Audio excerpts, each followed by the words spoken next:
10월 30일 수요일 KB 리서치 모닝 미팅 시작하겠습니다. 먼저 전일 마감 시황입니다. 김지원 연구원입니다. 네, 안녕하세요. 시황팀 김지원입니다. 전일 국내 증시는 다수의 이벤트를 앞두고 제한된 모멘텀에 양시장 약세 출발했습니다. 고려아연이 시총 10위에 등극하는 등 파죽지세의 흐름이 이어지면서 철강 업종이 5%대 상승했지만 이를 제외하고는 보험, 금융주들의 순환매가 일부 나타났을 뿐 전반적으로 흐름이 부진했습니다. 2차 전지는 차익 매물이 출회되었고 반도체도 부진했습니다. 다만 삼성전자는 외국인 수급이 이틀 연속 유입되면서 이틀 연속 강세 흐름을 보였습니다. 전반적으로 부진한 흐름이 지속되었지만 장 후반에 금투세 폐지 가능성이 제기되면서 양시장은 반등에 성공하면서 마감했습니다. 해외 증시 살펴보겠습니다. 미증시는 금리 등락과 고용 부진 그리고 기업 실적 결과 등을 반영하면서 혼조세 마감했습니다.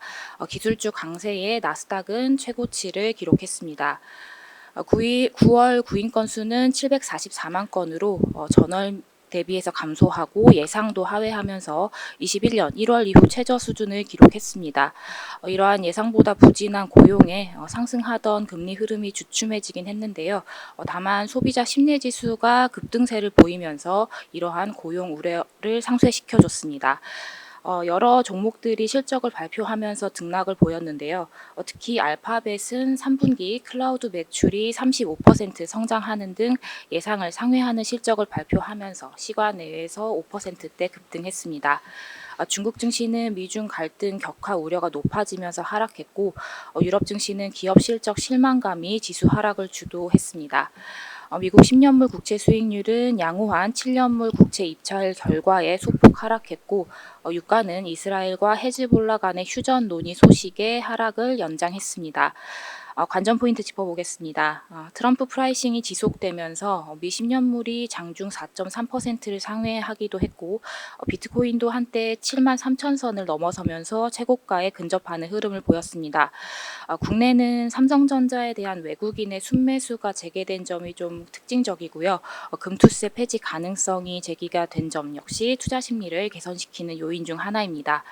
알파벳의 실적 호조로 이번 주 대기하고 있는 빅테크들의 실적 기대감이 높아진 상황입니다. 하지만 아직 확인해야 될 변수들이 다수 있는 상황이기 때문에 외국인 수급 개선세를 확인하면서 접근이 필요해 보입니다. 감사합니다.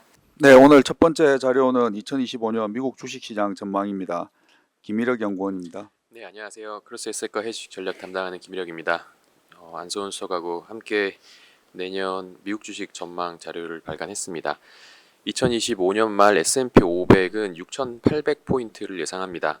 어제 종가 기준으로 16% 상승하며 도달하는 수치입니다. 경제를 먼저 살펴보면 고용은 괜찮은데 물가 걱정이 생길 것 같습니다. 고용 시장에서 노동 수요가 약해져도 재택근무와 하이브리드 근무가 철회되면서 노동 공급도 약해질 거라고 봅니다. 노동 수요가 공급을 하회하는 해고는 고용 시장의 급격한 위축을 야기하는데 이 해고가 늘어나는 시점은 시장의 예상보다 나중일 거라고 생각합니다.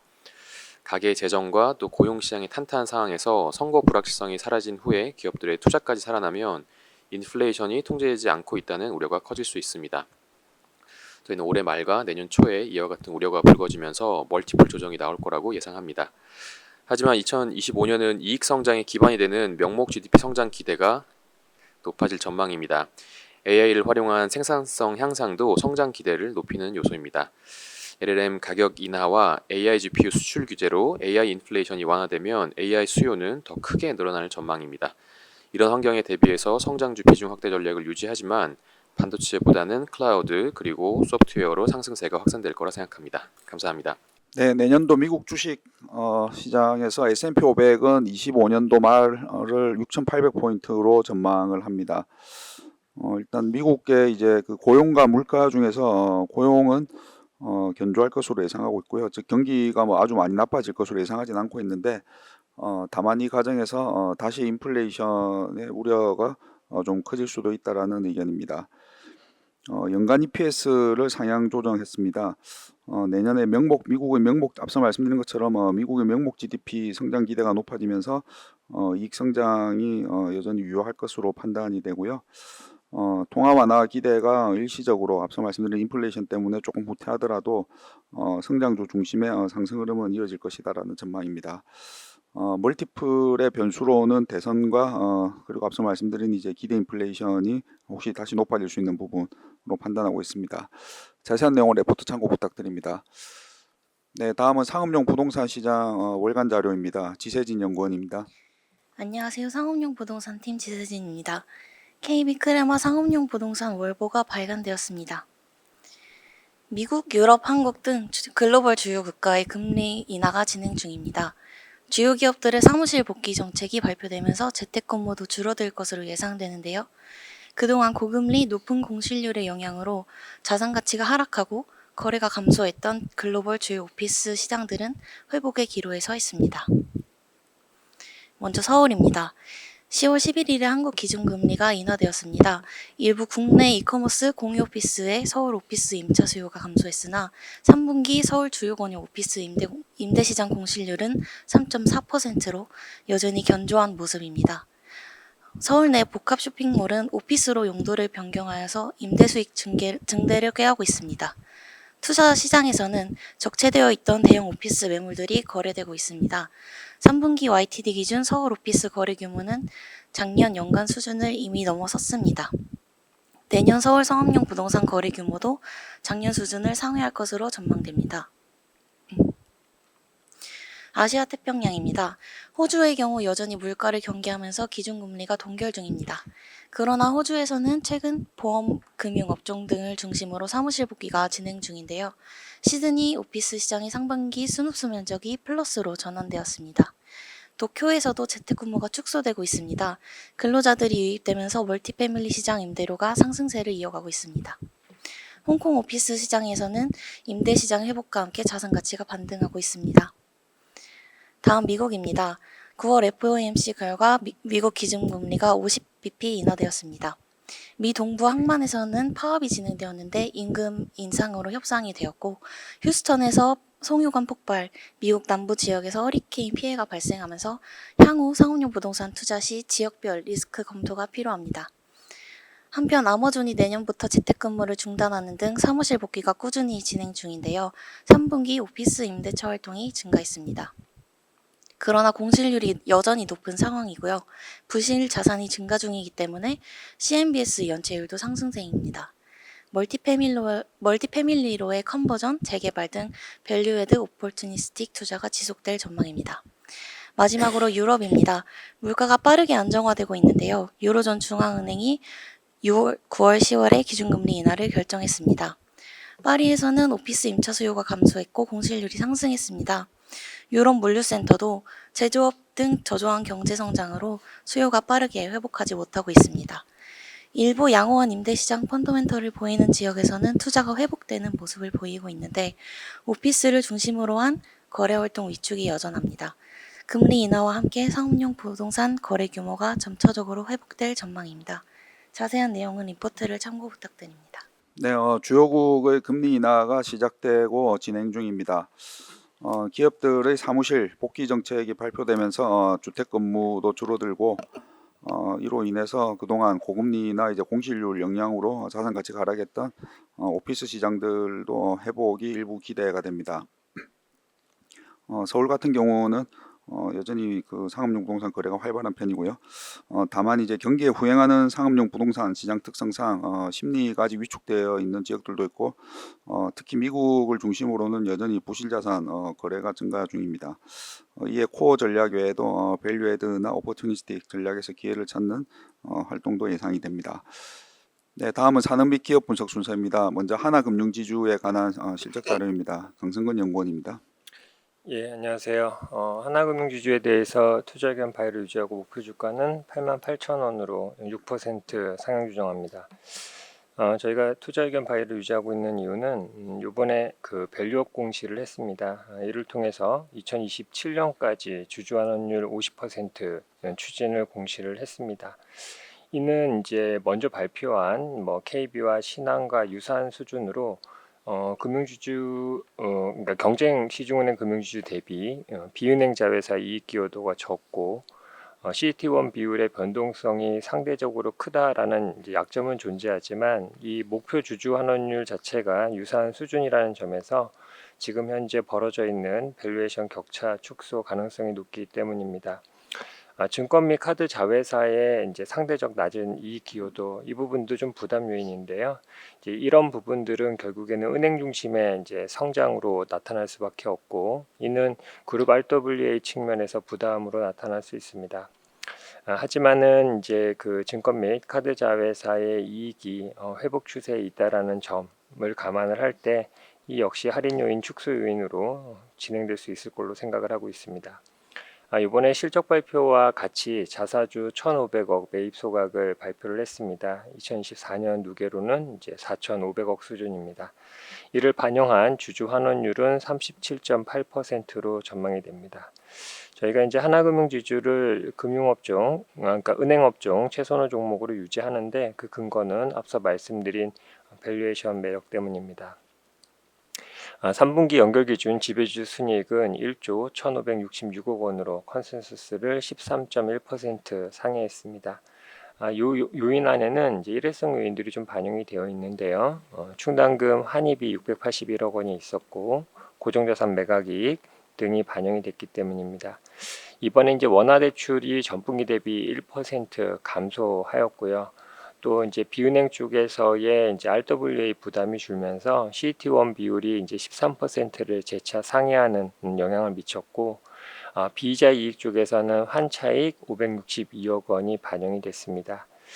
그룹 CCR이 26.3bp로 매우 낮은 수준을 유지를 했는데 이 안에는 앞서 말씀드린 충당금 환입의 영향들이 2분기에 이어서 반영이 되었기 때문입니다. 이상입니다. 네, 하나금융지주에 대해 투자 의견 바이를 유지하고 목표 주가를 88,000원으로 6% 상향합니다. 3분기 연결 기준 지배주주 순이익은 1.16조 원으로 전년 동기 대비 20.9% 증가하고 컨센서스를 13% 상회했습니다. 투자 포인트는 두 가지로 판단합니다. 첫 번째는 밸류업 공시를 통해서 2027년까지 주주 환원율 50% 추진을 공시를 이제 했고요. 두 번째는 증권 및 카드 자회사의 이익 기여도가 낮지만은 점차 개선된다라는 부분입니다. 네, 다음은 스마트폰 업종에 관한 내용입니다. 이창민 연구원입니다. 네, IT레이서 이창민입니다. 삼성전기 3분기 실적 리뷰 리포트와 스마트폰 산업 관련해서 코멘트 드리겠습니다. 삼성전기 투자 의견 바이 유지하지만 목표 주가 19만 원으로 기존 목표 주가 대비 10% 하향 조정하겠습니다. 전일 종가 기준 상승 여력 58% 수준이고요. 삼성전기 3분기 실적은 영업이익률 8.6% 기록을 해서 컨센서스에 부합했습니다. 부정적 요인이 두 가지 있었습니다. IT향 출하가 기대에 못 미친 점, 그리고 8월과 9월 환율이 급락한 점이었는데요. 7월 말 환율이 1,370원이었고 9월 말이 1,320원이었습니다. 다만 현재 1,386원까지 환율이 올라온 상황인데 어쨌든 월말 환율이 중요하기 때문에 이런 부분에 실적이 부정적으로 작용을 했고, 반면 이제 서버향 중심의 산업용 수요 그리고 전장용 수요는 여전히 견조해서 컨센서스에 준하는 실적을 기록할 수 있었습니다. 3분 기준 MLCC 어플리케이션 비중 IT향이 57%까지 내려갔고, 반면 산업용과 전장용은 크게 상승을 했습니다.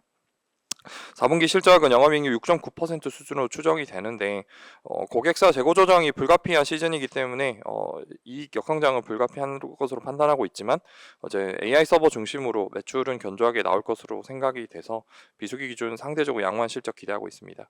IT 부품업종 내 탑픽 관점 유지하도록 하겠습니다. 우선 매출처 다변화 노력이 이미 빛을 보고 있는 점 긍정적으로 판단을 하고 있고, 결국 남은 과제가 IT향 수요 회복인데 중국 쪽에서 경기 부양이 정말로 나오게 될 경우에는 중국발 수요의 기대감이 현실화될 수 있어서 관련해서 긍정적으로 판단을 하고 있습니다.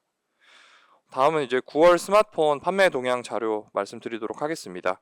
아이폰 16이 출시되었는데 좋지도 나쁘지도 않았다라고 판단을 하고 있습니다. 첫 달 성적 B+로 평가를 하고 있고요. 결국 아이폰 16의 판매량이 중요한데 전체적으로 봤을 때는 증가를 했지만 이제 중국 등 일부 핵심 시장에서는 오히려 좀 감소를 했습니다. 결국 이제 중국과 유럽 같은 경우는 기대치에 못 미치는 판매 실적이 나온 원인이 애플 인텔리전스 사용 가능 여부가 불투명하기 때문으로 판단을 하고 있는데요. 9월에 글로벌 스마트폰 판매량을 애플 포함해서 살펴보면은 0.4% YOY 개선이 됐다. 이렇게 보시면 될 것 같습니다. 삼성전자 같은 경우는 시장 점유율이 18.8% 기록을 했는데 폴더블 폰 판매 부진 영향이 지속이 되고 있습니다. 그나마 다행인 점은 갤럭시 S 시리즈 판매 호조가 지속이 되고 있다는 점이었고요. 애플 같은 경우는 전체적으로 아이폰 16이 15보다 소폭 개선된 성과를 보이고 있으나 앞서 말씀드린 대로 미국과 애플 인터넷에 지원되지 않는 그 외 지역 간의 차이가 존재하기 때문에 관련해서 큰 기대를 하는 것은 쉽지 않겠다 이렇게 판단을 하고 있습니다. 앞서 말씀드린 것처럼 중국 내수 경기 반등 시 삼성전기 수혜 가능하다고 보고 있어서 스마트폰 섹터 탑픽으로 삼성전기 제시드리도록 하겠습니다. 이상입니다. 네, 9월 글로벌 스마트폰 판매량은 1억 대를 기록해서 전월 대비로는 4% 증가, 전년 동기로는 0.4% 증가를 했습니다. 삼성전자는 폴더블 폰이 부진한 반면에 갤럭시 S는 호조세를 보였고요. 애플의 아이폰 16은 지역별로 판매가 좀 양상이 다르면서 전반적으로는 B+ 정도로 판단이 됩니다. 중국이 지금 그 정부가 강력한 내수 경기 이제 부양책을 내놓고 있는데요. 중국 내수 경기가 반등할 때는 삼성전기의 수혜가 가능할 것으로 예상이 됩니다. 네, 다음은 한국항공우주에 관한 자료입니다. 정동익 연구원입니다.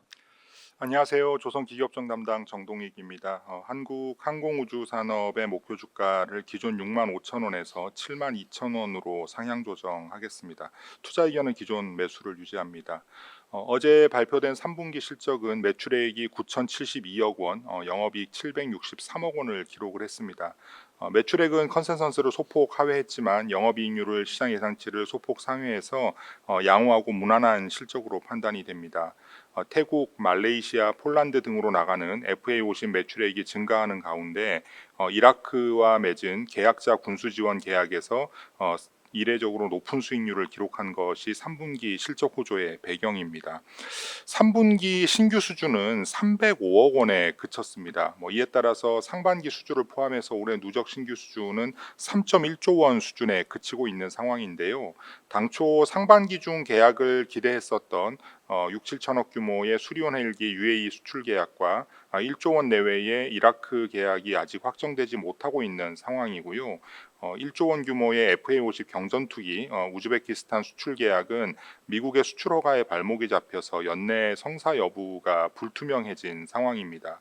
이러한 수주의 지연은 내년 이후의 매출액에도 일부 영향을 미칠 것으로 예상이 되어서 2025년 이후에 실적 추정치는 일부 하향 조정을 했습니다. 하지만 UAE와 이라크에 대한 수리온 판매 사업은 4분기에는 성과가 날 것으로 기대가 되고요. 특히 당초 내년에나 계약할 수 있을 것으로 예상했었던 FA50 경전투기의 필리핀 추가 수출 사업이 최근 급진전되고 있어서 연내 계약도 가능한 상황으로 판단이 됩니다. 계약 규모는 약 9,500억 원 정도인데요. 기존에 판매했던 FA50의 성능 개량과 군수 지원 계약 등을 포함하면 전체 규모는 1조 원을 상회할 것으로 전망이 됩니다. 이상입니다. 네, 한국항공우주의 12개월 목표 주가를 65,000원에서 72,000원으로 10.8% 상향 조정을 하면서 투자 의견 바이는 유지를 합니다. 3분기 실적은 매출액 9,072억 원으로 전년 동기 대비 9.9% 감소하면서 컨센서스를 소폭 하회했고 영업이익은 763억 원으로 전년 동기 16.7% 증가하면서 컨센서스를 소폭 상회했습니다. 양호한 실적과 달리 신규 수주는 다소 부진한데요. 그러나 4분기에는 수리온 헬기 판매 사업이 UAE와 이라크 등에 좀 성과가 나타날 것으로 기대된다는 내용입니다. 네, 다음은 두산 퓨얼셀에 관한 자료입니다. 정혜정 연구원입니다. 네, 안녕하세요. 유틸리티 담당 정혜정입니다. 두산 퓨얼셀 3분기 실적 말씀드리겠습니다. 두산 퓨얼셀에 대해 목표 주가를 기존 대비 7.4% 하향한 25,000원을 제시합니다. 이는 예상 대비 지연된 수주 및 매출 인식을 반영하여 향후 3년간의 영업이익을 하향 조정했던 것이 원인입니다.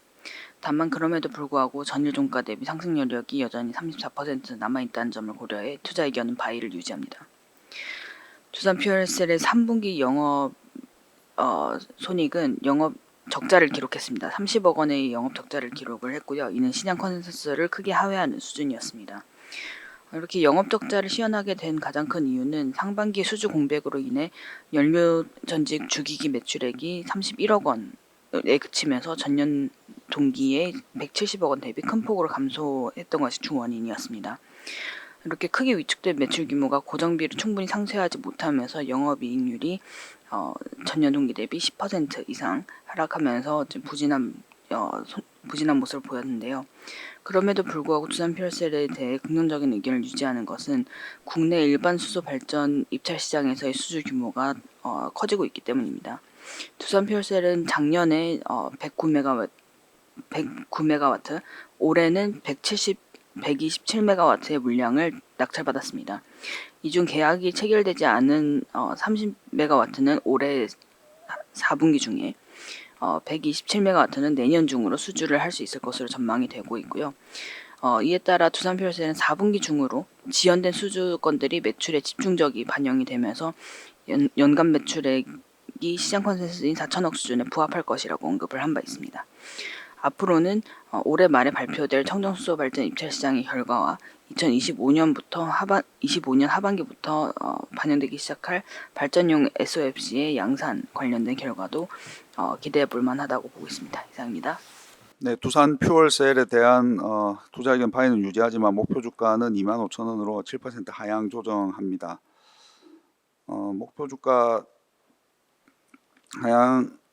하향의 배경은 예상 대비 지연된 수주 및 매출을 반영했기 때문입니다. 3분기 잠정 매출액은 320억 원이고 영업 손실은 30억 원, 당기 순손실은 37억 원을 기록을 해서 시장 컨센서스를 하회를 이제 했습니다. 적자 시현의 배경은 상반기 수주 공백으로 인한 매출이 전년 동기 대비해서 큰 폭 감소한 것이 주 배경입니다. 다만 그 긍정적인 투자 의견 유지의 배경은 국내 일반 수소 발전 입찰 시장에서의 수주 규모가 커지고 있기 때문입니다. 네, 오늘 마지막 자료 금호 타이어에 관한 자료입니다. 김현겸 연구원입니다. 네, 금호타이어 3분기 실적 리뷰 말씀드리겠습니다. 잠정 실적은 매출액 1조 1,150억 원, 영업이익 1,402억 원, 당기순이익 987억 원을 기록하면서 영업이익 컨센서스를 약 10% 상회하는 호실적을 기록을 했습니다. 수익성 좋은 18인치 이상 고인치 제품 비중이 2023년 38.1%에서 24년 3분기 41.8%로 확대되었고요. 베트남 공장 증설 이후 생산 안정화가 원가 및 운임비 상승을 상쇄하면서 12.6%의 양호한 영업이익률을 기록했습니다. 5위 기준 EV 타이어 비중이 2023년 9% 내외에서 이번 3분기 14%로 2024년 목표치 16% 가까이 도달하고 있는 상황이고요. 전기차 판매량이 높은 중국 내 완성차 업체인 BYD와 체리 자동차의 공급 확대가 큰 역할을 했습니다. 지역별로는 한국이 2,053억 원으로 유일하게 YOY 대비 마이너스 6%를 기록을 했는데요. 반면에 이제 북미는 13.5%, 유럽은 29.1%, 중국은 19.5%, 전년 대비 좋은 실적을 기록을 했습니다. 특히 고성장 중인 유럽 시장에 대응하기 위한 글로벌 신규 공장 건설이 필요한 상황인데요. 현재 금호타이어는 총 6,250만 본의 타이어 생산 능력을 보유하고 있습니다.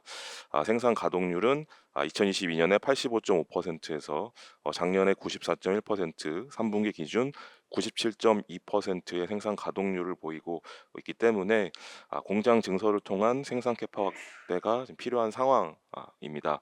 아까도 말씀드렸지만 유럽 지역이 고성장을 하고 있기 때문에 현지 대응을 위해 유럽 신규 공장 설립이 절실한 상황인데요.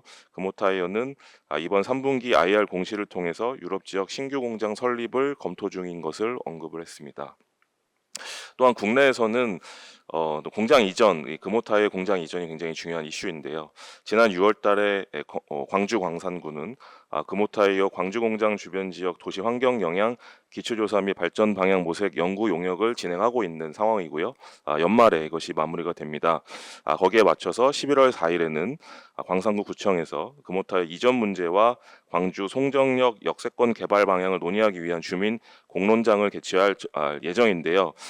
이에 맞춰서 금호타이어는 10월 28일 유형자산 취득 결정 공시를 통해서 전라남도 한평 빅그린 국가산업단지 소재 50만 제곱미터 약 15만 평 토지를 1,161억 원에 구입했고요. 취득 목적은 광주 공장 이전 신부지 확보임을 밝혔습니다. 이번 공시를 통해서 광주 공장 이전 모멘텀도 서서히 관심이 필요한 시점이라고 판단됩니다. 이상입니다. 네, 금호타이어의 4분기 잠정 실적은 매출액 1조 1,150억 원으로 전년 동기 대비 14% 증가, 영업이익은 1,402억 원으로 45% 증가, 당기순이익은 987억 원으로 역시 전년 동기 대비 195% 증가를 기록하면서 컨센서스를 영업이익 기준으로 한 10% 상회하는 호실적을 달성을 했습니다.